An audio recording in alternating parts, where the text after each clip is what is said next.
ఏం చేస్తున్నావు? పప్పు చపాతీలు వేయడం అయిపోయింది. పప్పు పూసి పెడుతున్నా. ఎక్కువ వేసినావు,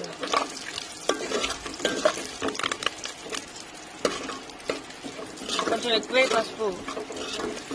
పప్పులు వేసిన. పప్పులు వేసినా ఎందుకు లేదు? అయ్యో చెప్పు. ఎందుకు లేదు?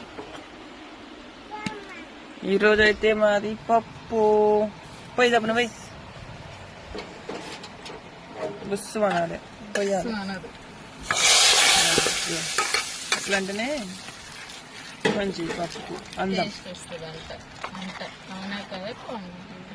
బాయ్ మరి. మా చపాతీలు పప్పు